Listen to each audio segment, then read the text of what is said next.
কোনো একদিন গ্রামের পাশের এক জঙ্গলে ছোট্ট মেয়ে মিনা আনন্দের সহিত খেলা করছিল এবং একা একা খুব মজা করছিল। সে দূরে কিছু একটা দেখতে পেল।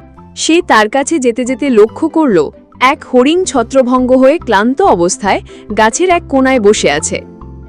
হরিণ ভাই, তুমি কেমন আছো গো? তা তোমার কি হয়েছে? তোমায় খুব ক্লান্ত দেখাচ্ছে। হঠাৎ হরিণ উঠে দাঁড়ালো এবং বলল, আমি সকাল থেকে অসুস্থতার কারণে কোনো খাবার সংগ্রহ করতে পারিনি। খিদের যন্ত্রণায় আমি খুব দুর্বল হয়ে পড়েছি। ইস, আমার কাছে যদি খাবার থাকতো তাহলে আমি নিজে না খেয়ে সব তোমায় দিয়ে দিতাম হরিণ ভাই। কেতা বলা মাত্রই গাছ থেকে পাকা একটা আপেল হরিণের মুখের সামনে পড়ল। হরিণ তখন আনন্দে লাফাতে লাফাতে বলতে লাগল, তোমার মতো একটা লক্ষ্মী বন্ধু পেয়েছি, তাই হয়তো উপরবালা আমায় বাঁচিয়ে দিয়েছে।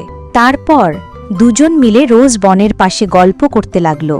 আর মিনা শিখল যে সত্যিকারের বন্ধুত্ব হল পরস্পরের পাশে থেকে সাহায্য করা।